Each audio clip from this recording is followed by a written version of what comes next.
Hello, this is a continuation of our discussions of MSA, and in this video we're going to talk about what are called attribute measurement systems analysis.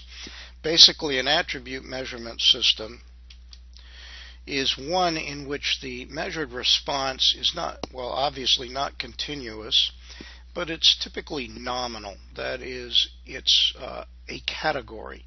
For instance, classifying parts as defective or non-defective, or rating something as good, bad, scrap, and so forth. So basically, when we think about attribute measurement systems, the methods we learned for continuous MSA really don't apply. So we have to take very different approaches because we're actually dealing with classification rather than measuring something on a continuous scale. Okay. So this is very, very common in practice, and what we're interested in things are like levels of agreement and accuracy among the raters or appraisers. Okay. Okay. And something to be very careful of, and I'm going to open up a pen, is that when dealing with these attribute measurement systems, what we call operational definitions, they're important in general, but in many of these attribute measurement systems, there is an element of subjective decision making, such as classifying something as good or bad. So we have to be very clear in terms of operational definitions of what is meant by each possible category. Okay.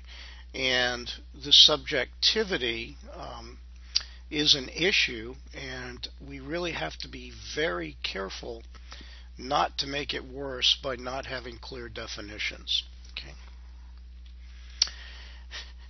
And when we talk about attribute measurement studies, we typically break them up into two groups. One is called expert reevaluation, and this is actually measuring accuracy. In this particular case, how well do the appraisers or raters make the correct decision? So in order to do expert reevaluation, we are required to have a set of units or parts, depending on what the inspection is, such that we know the true condition of each one. So the expert could be another person, or it could be some sort of a gold standard evaluation method. But in order to evaluate accuracy, I think it's intuitive. We have to know the true condition of each unit that we use in the study for the evaluation. The second type is called intra and inter-rater agreement, and this does not assess accuracy. It simply looks at how well raters or appraisers can agree with each other. Basically, this focuses on concordances and discordances among raters in a study. Okay. So we're going to begin by talking about expert reevaluation, where we basically are trying to determine the accuracy of the measurement system. In other words, making the correct decision or classification of each unit. Okay. So one thing we have to be careful of, particularly in studies where we make binary decisions, particularly in the case of, for instance, saying a part is good or a part is bad. In other words, we could say yes or no. Or as you'll see in a moment, evaluating potentially X-rays or mammograms to see if a pathology is present or not present. Okay, so in these scenarios, when we make decisions, there are actually four possible outcomes that occur. And this sometimes confuses people, but in reality, we're using the measurement system, whatever it might be, and we're going to show a broad array of examples. And suppose we rate something as a positive, meaning there's something wrong with it. There might be a pathology present that's of concern to us. In this case, if the pathology were present or the parts, say, were defective, this is called a true positive. In other words, there truly is a positive for a condition. And that condition, again, we use this generally, but these terms are commonly used in medicine, and variants of these terms, but they're pretty straightforward. So true positive, the condition is present, which would mean in quality the part is defective. Then there's the problem of the false positive. This is an error, a misclassification. In other words, you've said that a condition is present, but actually it does not exist. In statistics, this is called a type 1 error, and in quality it's often called a false alarm. Okay. You've said a part is bad, but in turn it actually turns out that it's good. We also have another outcome, a true negative. You say the condition is not present, and it truly does not exist. This is a good decision. So you've said a part is acceptable, and it turns out it actually is. That's a very good decision. A false negative is another type of error, and sometimes a very serious error. So in this case, you assign a no to the case study, saying there's no condition present, but there actually is. In statistics, this is often called a type 2 error or a miss. Okay. So false negatives and false positives are the primary concern in these reevaluation studies. Okay. And there are some rough guidelines, and I mean rough. I actually don't think you can set specifications on capability for attribute systems apart from the actual application. For instance, typically less than 5% false negatives is considered acceptable. There are scenarios where I think that's much, much too high, other scenarios where it's too low.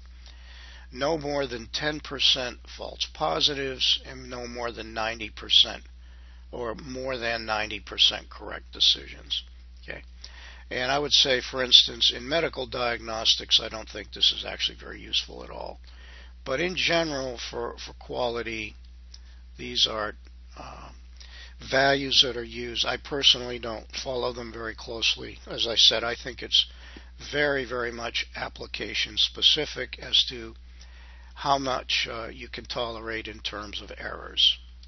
Okay, so I'm going to illustrate expert reevaluation with a case study. Okay, and this is based on an actual case study, in case you're interested. So we're going to look at a radiology department, and we're going to ask 2 radiologists or raters to appraise 50 images and determine if a tumor exists or not. Okay, and so do they see evidence that there may be a tumor present? Okay, and I've participated in some of these studies. They're actually hard to do. In general, radiologists do not want to take part in these studies for many reasons, including they're time consuming and other issues. But I've done quite a few of them across many different scenarios in terms of application.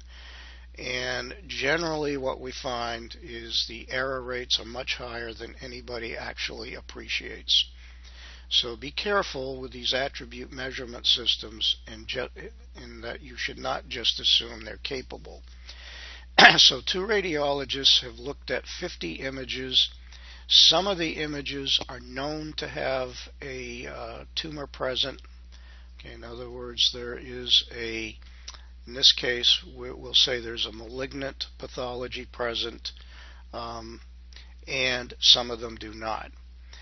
The chief resident radiologist was considered the expert and made the determination. Okay. But these types of studies, in fact, we'll talk about one later on towards the end of the course from a breast cancer imaging study. So the idea is, how well can these two radiologists make the correct decision?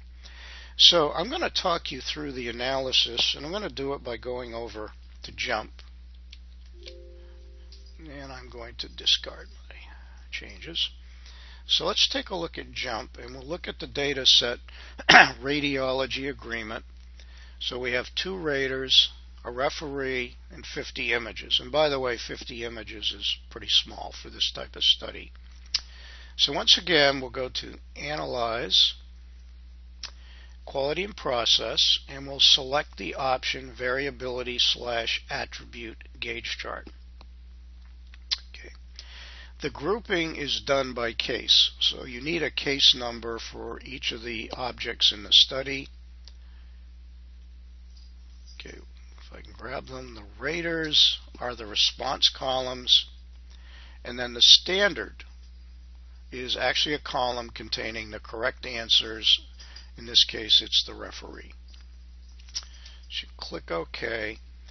I'll explain a little bit of the output. The top part of this, where it says Gauge Attribute Chart, I'll recommend you simply close the disclosure icon. The second part of this, it's called Agreement Comparisons.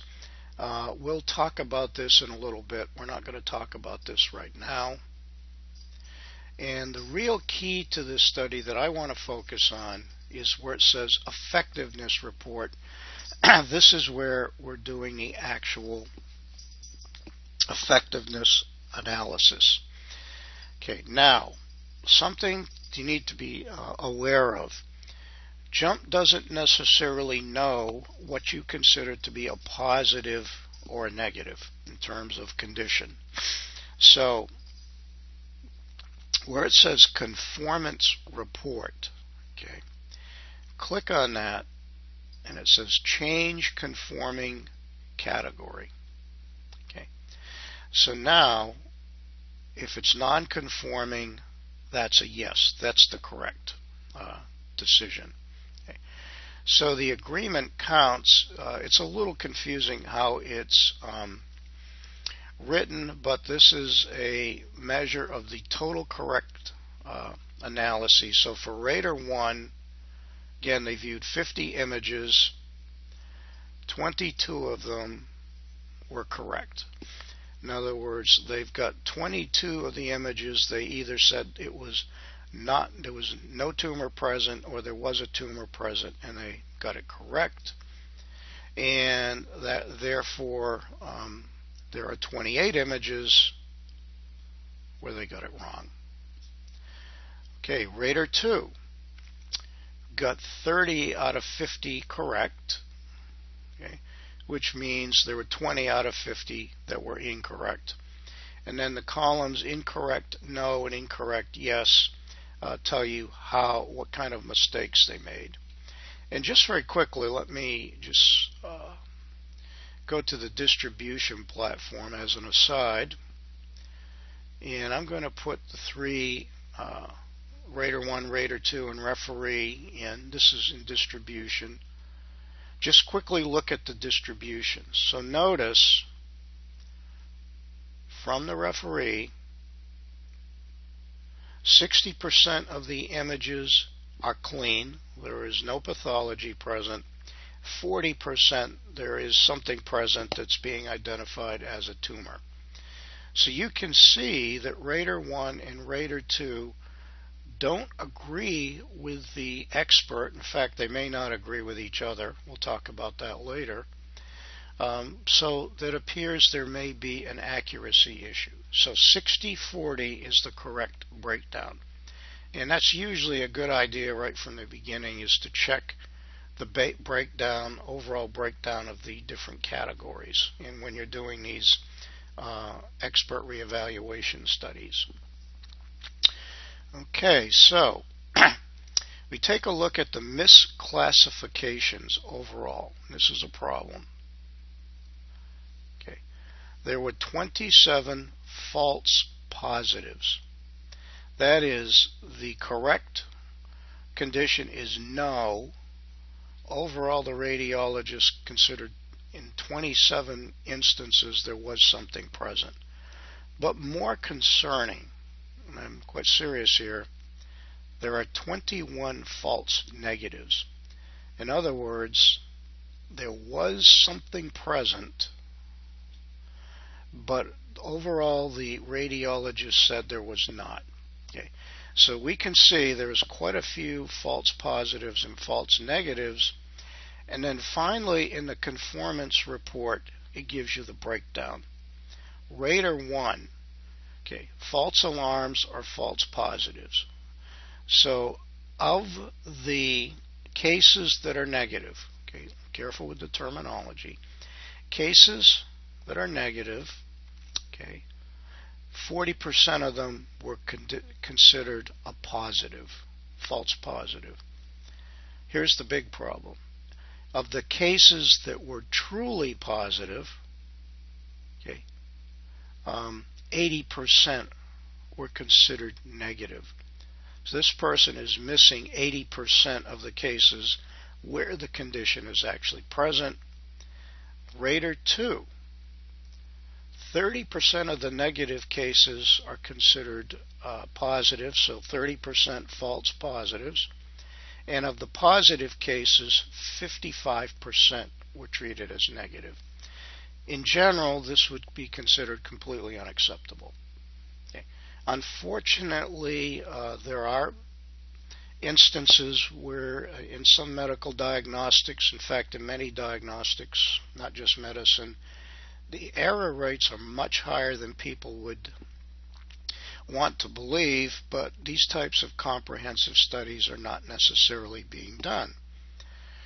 For people developing medical devices and medical imaging systems, I've worked with some companies building vision systems and automatic image analyzers, and increasingly there's scrutiny from the Food and Drug Administration on assessing the capability of these measurement systems, which historically has been somewhat haphazard, and often doctors figure it out just from experience when measurements can and cannot really be trusted. So our bottom line, given the high level of false negatives and false positives, this would be considered a very poor result. Okay. This is not the exact result of a underlying study, but I can tell you in all these studies, these errors are higher than you might think. Okay. So this is just giving you an example of what we call expert reevaluation. Okay, so I'm going to go back to the notes. And in the notes, I walk you through everything that we just did. So I'm not going to go through it again. Again, make sure the non-conforming category is correctly identified in conformance report. Okay. And I just go through and show you where the false positives and false negative calculations actually come from.